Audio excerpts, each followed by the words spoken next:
សួស្តីប្រិយមិត្តទាំងអស់គ្នានៅក្នុង YouTube ទាំងអស់គ្នានៅពេលនេះសង្ឃឹមថាអ្នកទាំងអស់គ្នាកំពុងតែតាមដានវីដេអូរបស់ Camnolet ដែលត្រឹមតែជាវីដេអូដំបូងបង្ហាញអំពីរបៀបនៃការទាញយកកម្មវិធីមួយប្រភេទដែលគេចំណាំប្រើប្រាស់ក្នុងការ download កម្មវិធី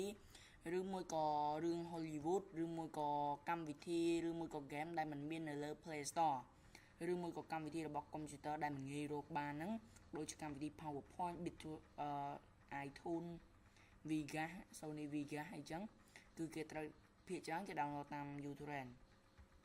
ពេលនេះដើម្បីជាដំបូងខ្ញុំសូមឲ្យអ្នកនរគ្នាចូលទៅក្នុង website Camnolet ដែលជា website របស់ខ្ញុំបាន design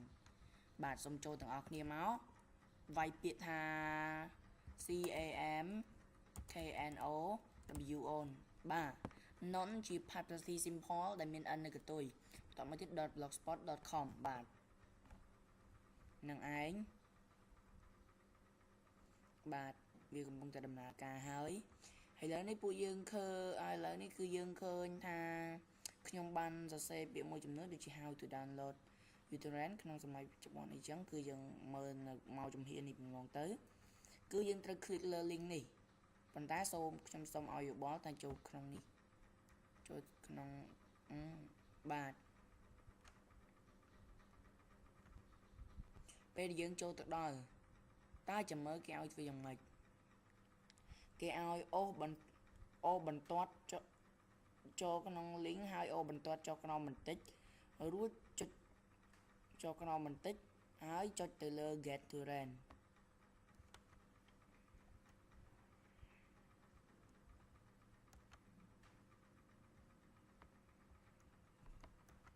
បាទបងប្អូនឃើញហើយ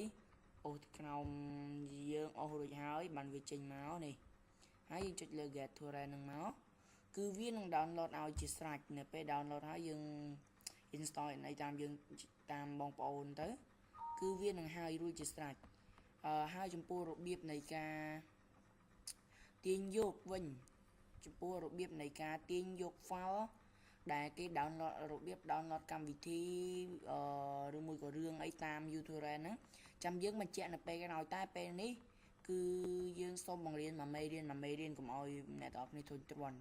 សូមអរគុណសូមជម្រាបលាបាទ